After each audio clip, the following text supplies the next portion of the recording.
रिया का नन्हे कदमों से चलना। इसके चलने का भी एक अलग ही मुद्दा था। रिया ने और बच्चों के मुकाबले थोड़ा देरी से चलना शुरू किया। मेरे आसपास के लोग मुझे टेंशन में डाल देते।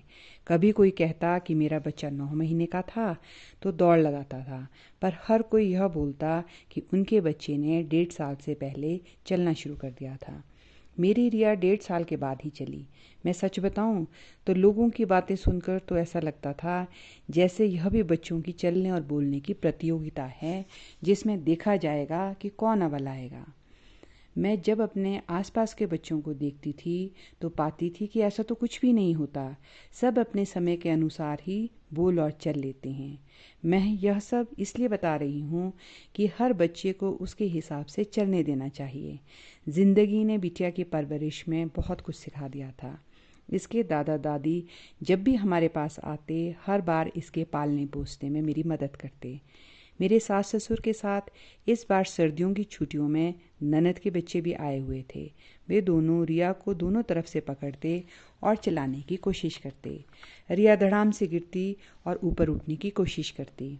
वह अपने कज़न के हाथ पकड़कर बाहर जाने की जिद करती। एक बार की बात है कि रिया ने अभी चलना ही सीखा था तो वह सीढ़ियों से गिर पड़ी। सीढ़ियाँ बहुत ना थी और रिया को चोट भी नहीं लगी, पर रिया के दादा दादी से मेरे ननद के बच्चों को खूब डांट पड़ी। गलती शायद उन बच्चों की भी ना थी, क्योंकि रिया जिद कर रही थी और मान नहीं रही थी। अब भी जब मेरे पास ननद के बच्चे आते हैं तो इस बात को याद करते हुए बोलते हैं कि उस दिन हम अपने नाना नानी से पिटते हुए बचे थे। इस तरह से रिया ने लगभग 2 साल की उम्र में अपने कज़न की मदद से 1 महीने में ही चलना शुरू कर दिया था। रिया को उसके दादा दादी लाइट वाले जूते लाए थे जो दिन भर चूं चूं करते। वह दिन भर उनको पहनकर घूमते हुए नजर आती। दादा दादी की उंगली पकड़कर घूमने निकल जाती।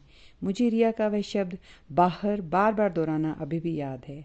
अब उसको गोद से ज़्यादा ज़मीन पर चलना अच्छा लगता था। अब वह गोद में तभी आती जब चलते हुए बहुत ज़्यादा थक जाती। रिया के पापा 5 भाई बहन हैं। मेरी ननद बोलते ना थकते कि रिया को उसके दादू ने गोद में जितना उठाया है उतना तो सब बच्चों को मिलकर भी ना उठाया होगा। रिया के साथ उसके दादा दादी का खूब लगाव था। इनके परिवार की यह पहली पोती थी। रिया को लक्ष्मी भी बोला जाता। दादा दादी और पोती के बीच एक अलग ही गहरा संबंध दिखाई पड़ता।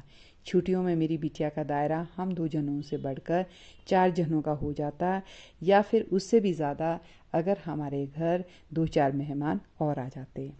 आज सिर्फ इतना ही। कल मिलती हूँ मेरे बच्चों की सच्ची कहानी के साथ। नमस्कार।